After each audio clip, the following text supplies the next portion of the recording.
Boa noite, queridos irmãos. Retomando aqui os nossos estudos sobre os eventos finais. Hoje nós vamos estudar um tema muito importante, um tema que todos os adventistas do sétimo dia devem conhecer muito bem.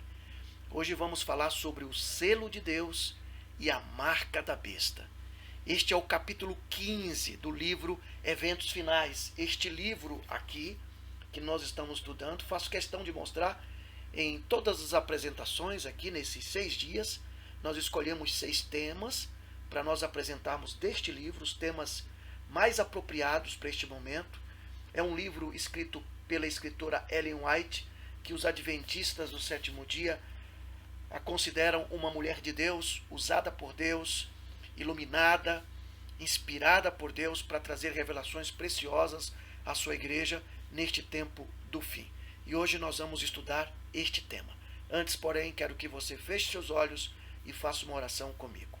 Pai querido, mais uma vez estamos te invocando porque queremos aprender, queremos conhecer os eventos acerca do fim que antecedem a segunda vinda de Jesus. A tua igreja precisa de luz, de conhecimento da tua palavra, porque desta forma nós vamos seguir seguros até a Canaã celestial. Nós rogamos o teu Santo Espírito neste momento para nos dar o discernimento, a compreensão deste estudo que teremos.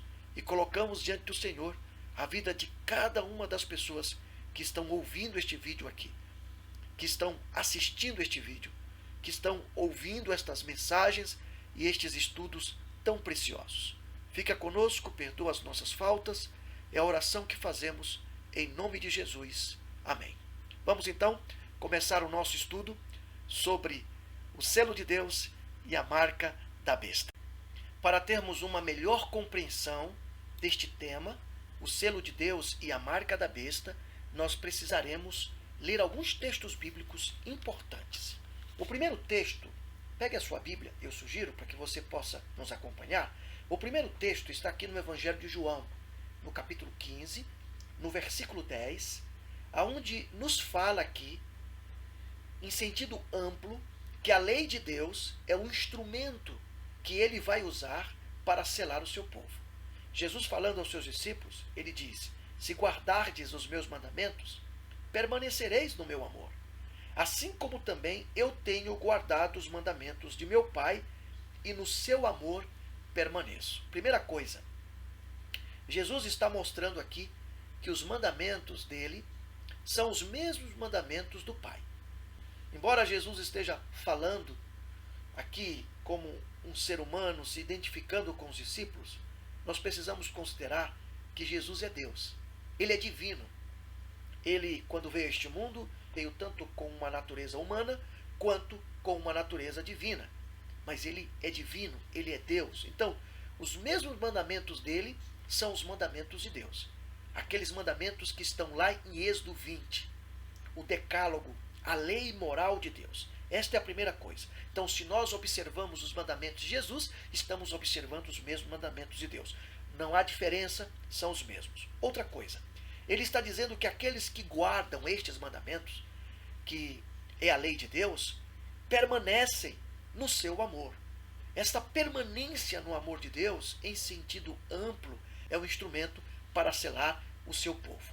Agora vamos para Ezequiel, capítulo 20, versículo 20. Ezequiel, capítulo 20, versículo 20. Porque aqui em Ezequiel 20, verso 20, o profeta diz assim: santificai os meus sábados, pois servirão de sinal entre mim e vós, para que saibais que eu sou o Senhor vosso Deus. Se a lei de Deus é um instrumento que ele usa para selar o seu povo, nesta lei está o sábado, o quarto mandamento.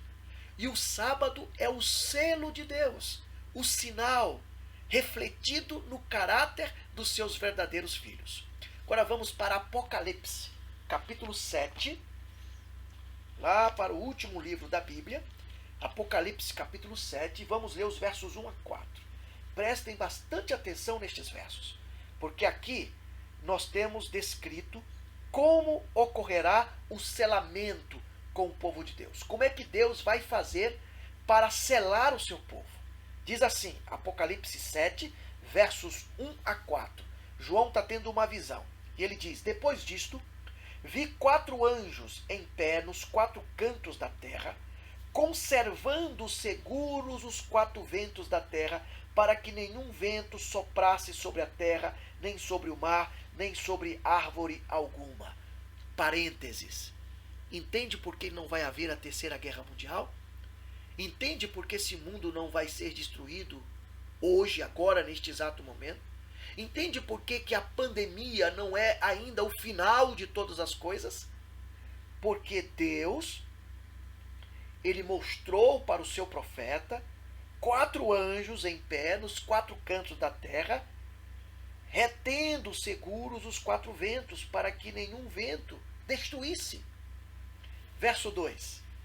Vi outro anjo, que subia do nascente do sol, tendo o selo do Deus vivo, e clamou em grande voz aos 4 anjos, aqueles aos quais fora dado fazer dano à terra e ao mar, dizendo, não danifiqueis, nem a terra, nem o mar, nem as árvores, até selarmos na fronte os servos do nosso Deus.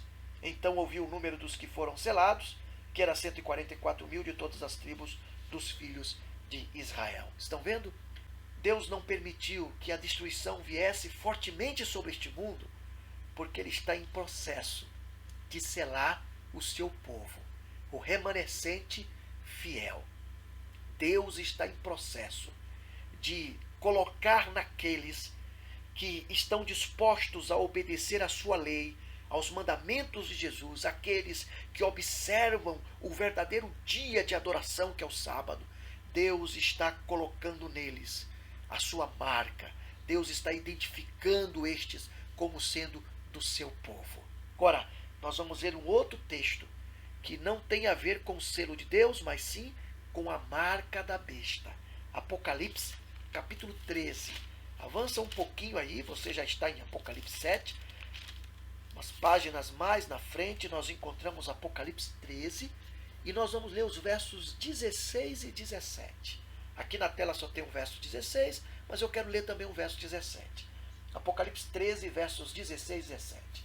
A todos, os pequenos e os grandes, os ricos e os pobres, os livres e os escravos, faz que lhes seja dada certa marca sobre a mão direita ou sobre a fronte, para que ninguém possa comprar ou vender, senão aquele que tem a marca, o nome da besta ou o número do seu nome.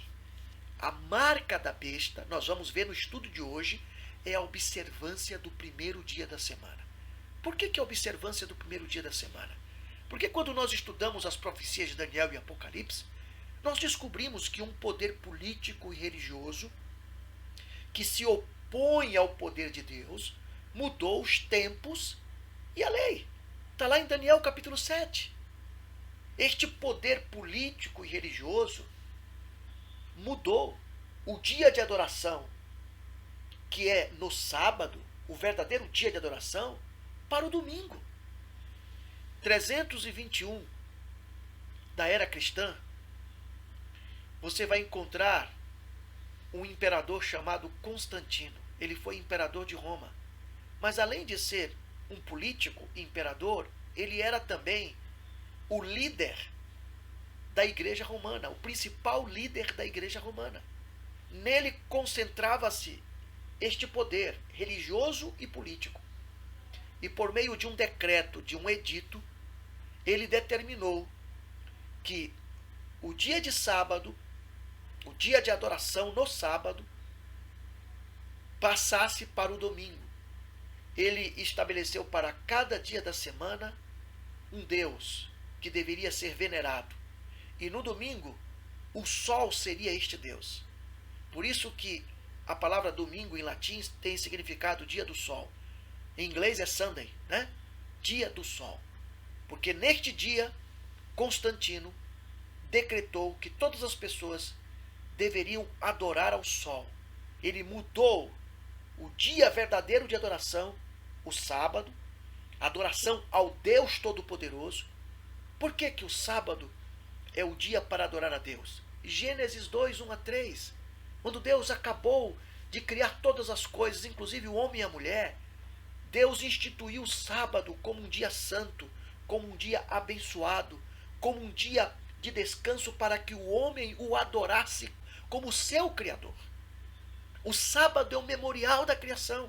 E Constantino, no ano 321 da nossa era, mudou este dia para o domingo. E disse agora a adoração é ao Deus Sol, não mais ao Deus Todo-Poderoso.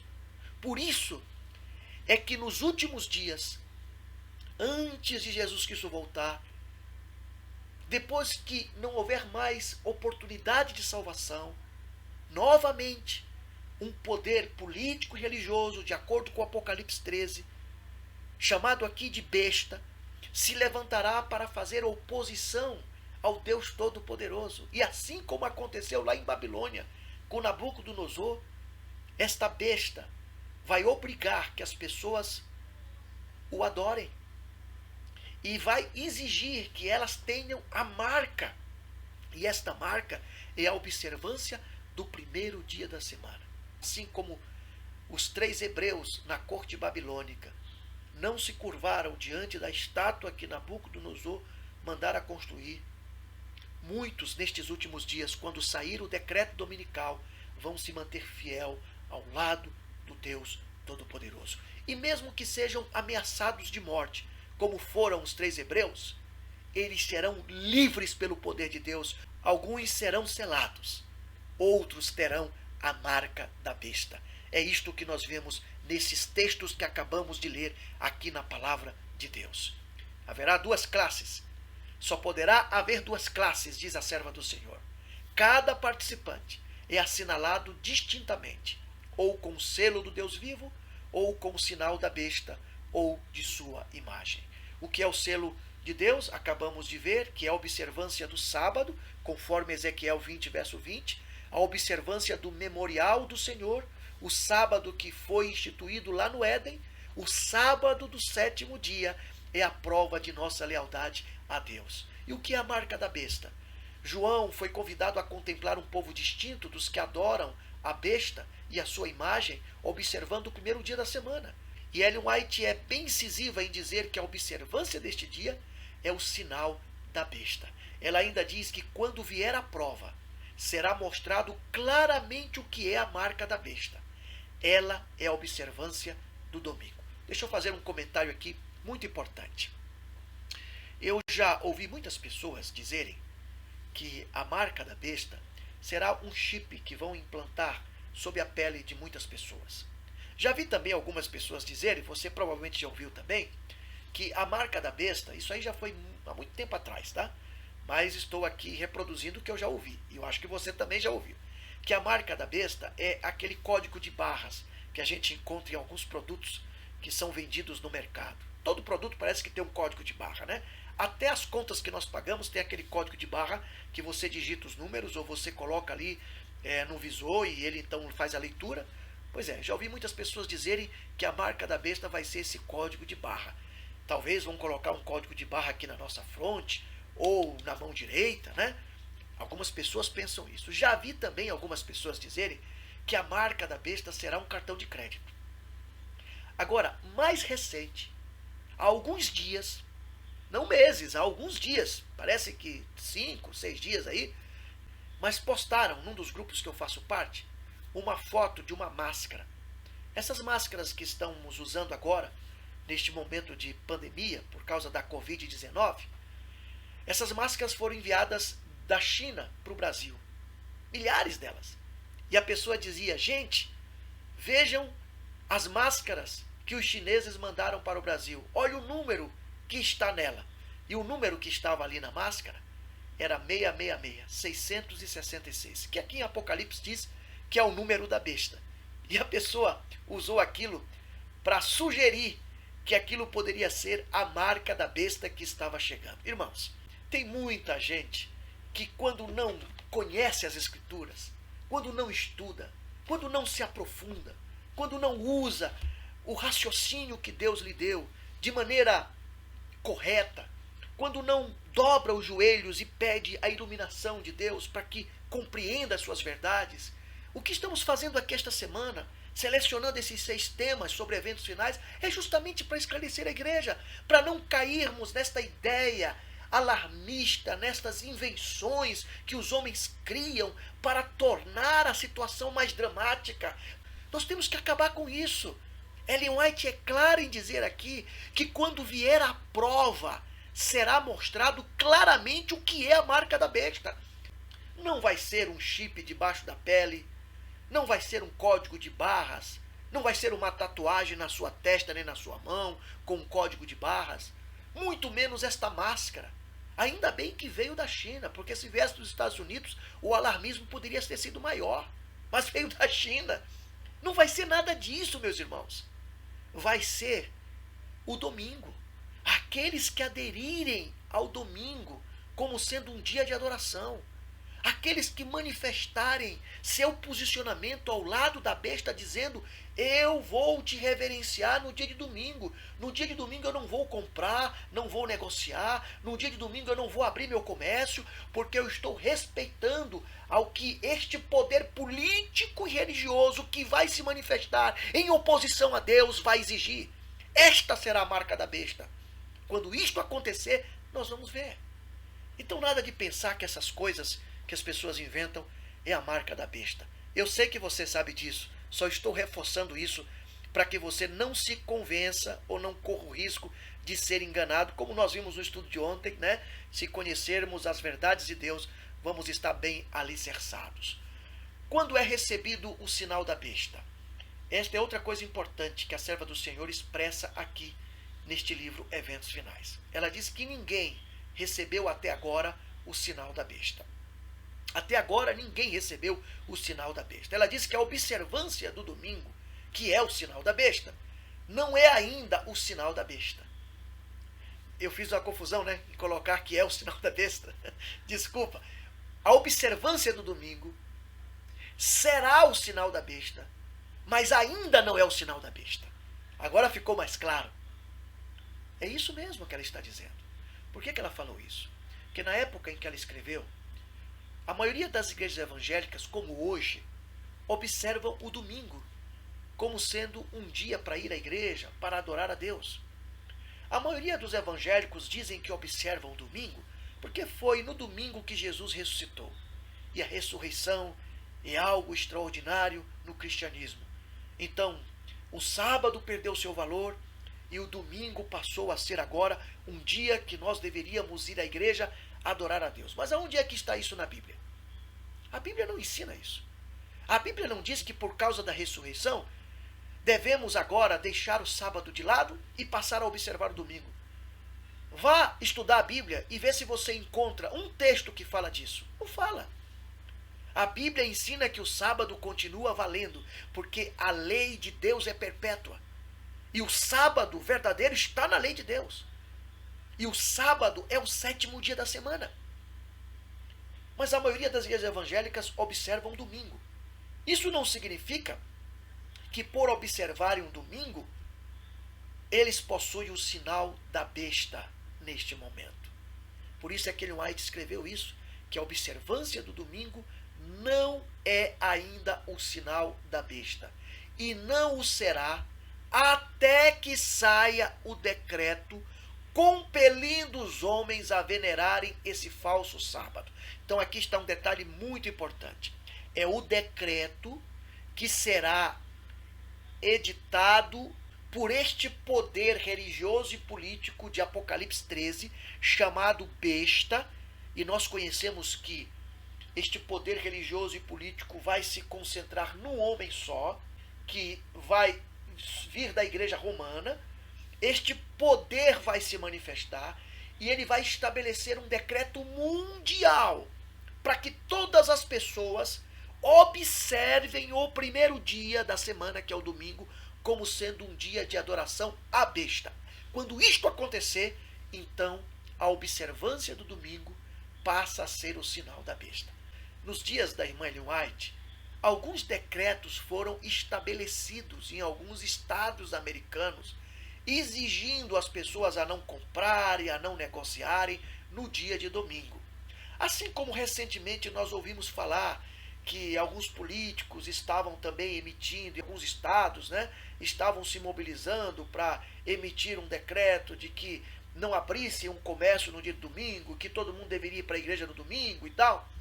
Mas eram situações pontuais, isoladas, que foram resolvidas e foram contornadas com a lei de liberdade religiosa, de expressão religiosa. Não foi uma situação global, mundial. O decreto dominical, ele tem esta característica de ser algo global, mundial. Vai acontecer, está sendo trabalhado, o inimigo está trabalhando com os seus agentes humanos para fazer com que este decreto seja editado e saia no tempo certo. Mas enquanto isso, Deus está selando o seu povo. Deus está fazendo a sua obra de selamento. Deus está identificando aqueles que são fiéis a Ele, para que quando chegar o tempo em que esse decreto compelir os homens a venerarem esse falso sábado, que será o primeiro dia da semana, o povo de Deus já estará selado, identificado como os 3 hebreus lá em Babilônia, um povo que não vai se curvar diante da besta. E eu acredito que você estará entre este povo. Glória a Deus por isso. Ellen White diz que chegará o tempo em que esse dia será a prova. Mas esse tempo ainda não veio. As pessoas serão julgadas pela luz que elas recebem. Deus não vai condenar ninguém só porque está vivendo nas trevas. A condenação de Deus vem quando esta pessoa que está vivendo nas trevas se encontra com a luz, que é a palavra de Deus, a revelação de Deus, e decide permanecer nas trevas. Aí Deus vai condená-la. Mas aqueles que se encontram com esta revelação, com esta luz, e aproveitam este privilégio para sair das trevas, para viver de acordo com esta luz, Deus vai julgá-los merecedores do céu. Ellen White diz que foi-nos concedida grande luz a respeito da lei de Deus, que é uma das verdades de Deus aqui em sua palavra. Esta lei é o padrão do caráter dele. Requer-se agora que o homem viva de acordo com esta lei, e seremos julgados por essa lei no último grande dia. Nesse dia, os homens serão tratados segundo a luz que receberam. Os que tiveram grande luz e a desprezaram, encontram-se em pior situação do que aqueles a quem não foram concedidas tantas vantagens. Eles exaltam a si mesmos, mas não ao Senhor. A punição imposta aos seres humanos será em todos os casos proporcional à desonra que eles causaram a Deus. Cada qual receberá esclarecimento bastante para fazer inteligentemente a sua decisão. Quando Cristo efetua em nós a sua obra de salvação, quando Ele transforma o nosso coração, quando nós passamos por uma experiência de novo nascimento em Cristo Jesus, porque pela fé nós aceitamos o sacrifício que Ele realizou na cruz do Calvário, é que nós descobrimos que a sua lei é a demonstração do seu caráter. E por amor a este Cristo que deu a sua vida, que derramou o seu sangue para nos salvar, nós obedecemos a sua lei. E nós vivemos de acordo com ela. É desta maneira que acontece todo o processo de uma pessoa que está nas trevas se encontrar com a luz, que é Jesus. E sair de lá e viver de acordo com esta luz, inclusive de acordo com os mandamentos de Jesus, porque ama este Jesus que deu a sua vida por ela. Este é o processo. E é isso que nós precisamos entender. Porque quando nós temos um relacionamento de conversão com Jesus Cristo, nós percebemos que a beneficência prática, que a experiência prática da vida cristã, ela se torna importante para que no dia do julgamento nós sejamos considerados salvos, dignos de sermos cidadãos do reino dos céus. E é por isso que Ellen White diz que quando as nações se reunirem diante dele, não haverá senão 2 classes, e seu destino eterno será determinado pelo que houverem feito ou negligenciado fazer por Cristo na pessoa dos pobres e sofredores. E aí nós temos que considerar que a motivação é que dá cunho às ações. Se a minha motivação ao ajudar uma pessoa necessitada, pobre, sofredora, é simplesmente para querer alcançar a salvação, porque eu penso que fazer caridade, manifestar boas obras, é obter a salvação, como muitas pessoas pensam, esta motivação está equivocada. Eu vou me decepcionar no dia do julgamento de Deus. Porque Ele vai dizer para mim, vai dizer, olha, não adiantou nada você fazer aquilo, porque o teu coração estava cheio de egoísmo, a tua motivação estava errada. A minha motivação precisa ser o meu amor por Cristo Jesus. Se me amais, guardareis os meus mandamentos. É isso que Jesus fala aqui no Evangelho de João.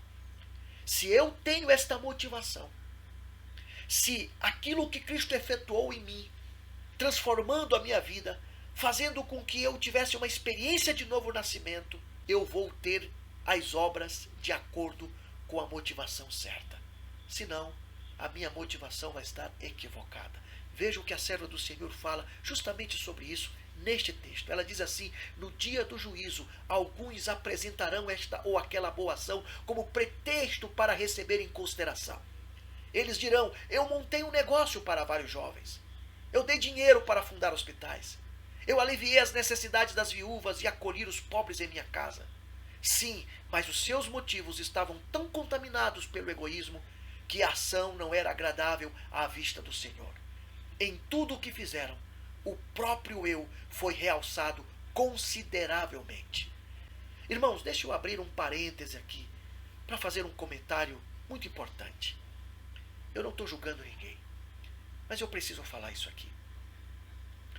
Hoje nós vemos as pessoas fazerem muitas coisas na igreja, realizarem muitas coisas, lá na frente, na plataforma, fora da igreja, nas várias atividades e ações. Nós vemos às vezes as pessoas mostrarem o que elas estão realizando como membros, como líderes, como participantes de algum movimento na igreja. A gente vê essas pessoas mostrarem essas coisas nos grupos do WhatsApp. E a gente vê as pessoas cada vez mais apresentando isso. E parece que as pessoas gostam quando elas são abordadas com like, com aquelas mãozinhas batendo palmas, as demonstrações de elogios que se fazem às vezes, parabéns, que coisa boa. Irmãos, eu não estou julgando ninguém, mas com muita sinceridade. Às vezes, nós podemos deixar de perceber esta linha tão tênue da motivação correta e deixar com que as motivações egoístas, motivações que estão fundamentadas no nosso legalismo, na nossa grandeza própria, nossa autossuficiência, nós às vezes podemos permitir que isto estrague as boas ações que realizamos, simplesmente porque os nossos motivos foram contaminados pelo egoísmo. Cristo precisa ser a razão da minha vida. Eu devo fazer as coisas porque eu amo este Jesus. E o amor que eu tenho por ele produz um amor em mim que eu vou distribuir com o meu próximo. São os motivos certos que vão dar sentido para as minhas ações como membro e como igreja. Me desculpem por abrir o meu coração neste sentido. Não estou fazendo nenhum julgamento daqueles que postam nas redes sociais suas boas ações. Não estou fazendo nenhum julgamento. É Deus que conhece quais são os motivos que estão no coração. Mas às vezes, a forma como isto é feito, a intensidade, a quantidade, nos leva às vezes a pensarmos que pode ser que muitos estão correndo o risco de não perceber esta linha tão fina, tão estreita, que divide a motivação correta da motivação egoísta.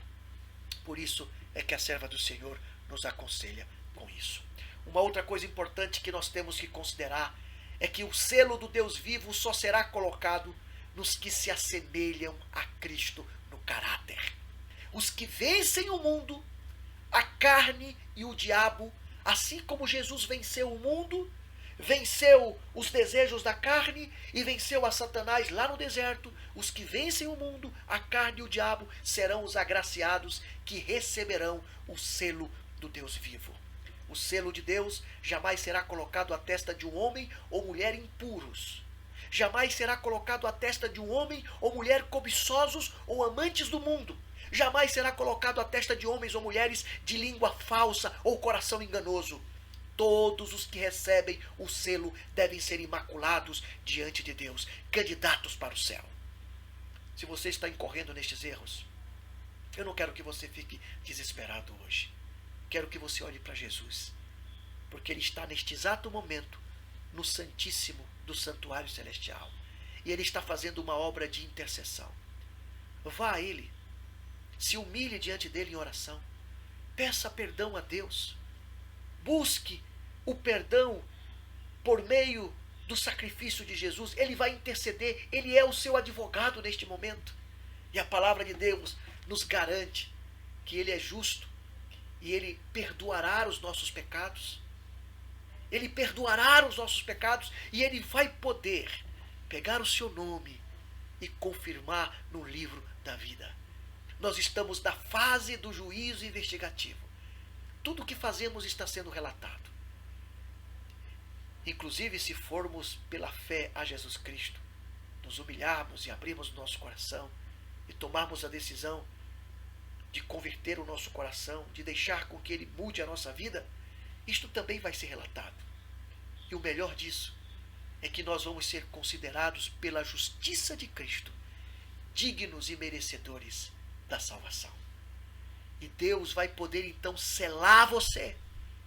Porque quando você tomar essa decisão, você vai estar ao lado de Deus, você vai estar obediente a Ele, você não vai mais viver uma vida de impureza, mesmo continuando pecador, mas você vai se manter andando nos caminhos do Senhor, fazendo a vontade que satisfaz o coração de Deus. Faz isso. Esse texto aqui é duro. Ele faz muitas pessoas tremerem. Ele pode até nos levar a ver como a igreja está nos dias atuais. Pessoas que têm uma vida dupla.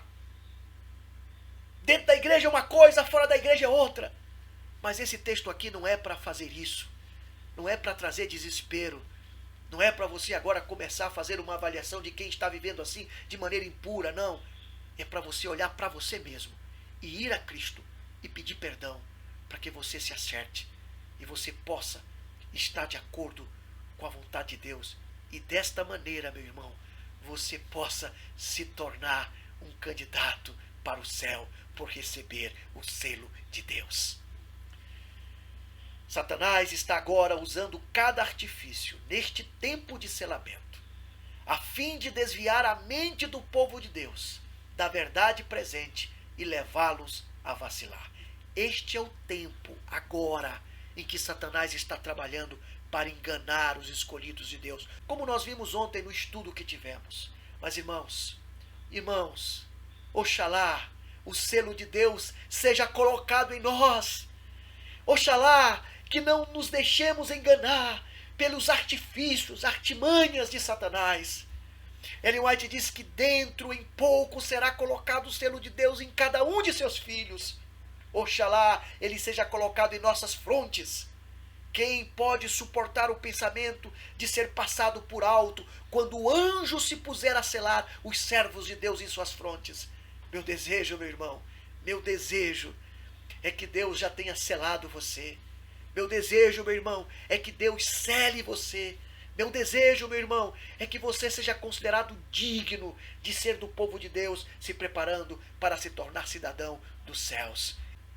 Ela então pergunta: se os crentes na verdade não forem sustidos por sua fé nestes dias relativamente pacíficos, que os deterá quando vier a grande prova e sair o decreto contra todos os que não adorarem a imagem da besta, nem receberem na testa ou nas mãos o sinal? Não está longe esse tempo solene. Em vez de se tornar fraco e resoluto, o povo de Deus deve estar reunindo forças e ânimo para o tempo de angústia. Este é um desafio lançado a mim hoje e a você. Nós precisamos estar reunindo forças e ânimo para o tempo de angústia. Como é que nós fazemos isso? O apóstolo Paulo, ele nos dá orientação. Filipenses, capítulo 4, verso 13. Tudo posso naquele que me fortalece. E o próprio Senhor Jesus Cristo também nos orienta. Evangelho de João, capítulo 15, verso 5, a última parte. Sem mim nada podeis fazer. Jesus Cristo é o único que pode nos dar força e ânimo para os momentos difíceis que haveremos de enfrentar.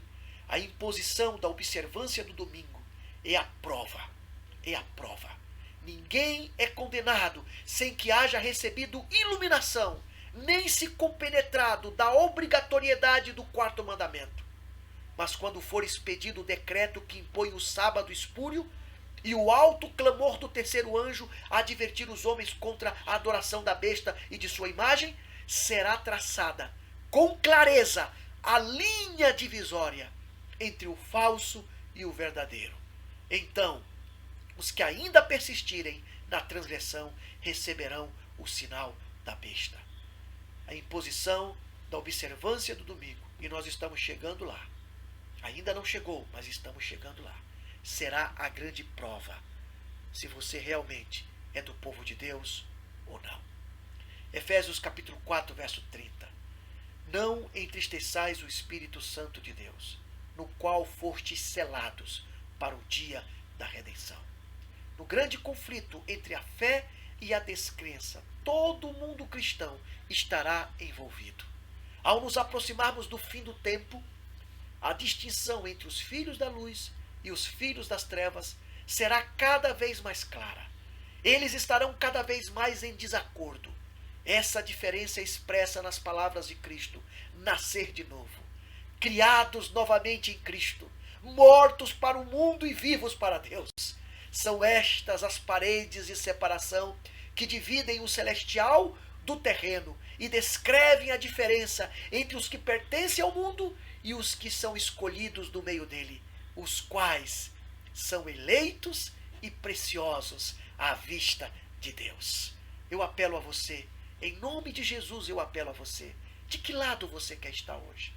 Do lado de Deus? Tome esta posição. Que sinal você quer receber em sua vida? O sinal de Deus? O santo sábado? Obedeça aos mandamentos de Deus. Adore a Deus no dia certo, o 7º dia da semana. Oh, irmãos, que hoje possamos ter o selo de Deus expresso em nosso caráter. Que hoje possamos, através do Espírito Santo, sentir a presença de Jesus em nossa vida, para que desta maneira, amando a Ele, possamos obedecer aos seus mandamentos, aos mandamentos de Deus, e sermos considerados selados no Senhor. Fecha os teus olhos e vamos orar. Pai querido, louvado seja o Senhor. Muito obrigado por este estudo precioso. Ó Senhor, queremos estar de pé, queremos estar firmes ao teu lado quando o decreto dominical sair. Queremos, Senhor, fazer como Sadraque, Mesaque e Abidnego, que não se curvaram diante da estátua. Queremos fazer como Daniel, que não teve medo quando o decreto de morte saiu proibindo que ele te invocasse como Deus Todo-Poderoso. Ó Senhor, mesmo que isto nos custe ser lançados na fornalha, ou sermos lançados na cova de leões, ou mesmo que isto nos custe termos uma arma apontada para a nossa cabeça, ou sermos lançados nas prisões, mesmo que isto nos custe o perigo de morte, nós queremos dizer ao Senhor que permaneceremos leais, não por nossas próprias forças, mas por Cristo Jesus, porque tudo podemos nele que nos fortalece, porque sem ele nós não poderemos permanecer firmes, mas com ele a nossa fé será inabalável e nós estaremos dispostos a passar pela morte, porque saberemos que muito em breve, quando o decreto de morte chegar, muito em breve Jesus voltará e nos dará a vida eterna. Pai, a todos estes que estudaram e que estão estudando esta semana estes ensinos dos eventos finais, Que o Senhor os abençoe, que o Senhor os proteja, porque eles são a tua igreja. Que o Senhor coloque em nosso coração Jesus Cristo, que Ele reine, para que desta maneira, com a motivação certa, possamos dar um testemunho de nossa beneficência prática. Nós te exaltamos, nós te glorificamos, nós te agradecemos, em nome de Jesus. Amém. Que Deus abençoe você, que a paz de Cristo reine em sua vida e amanhã estaremos novamente aqui com um novo estudo. Até lá.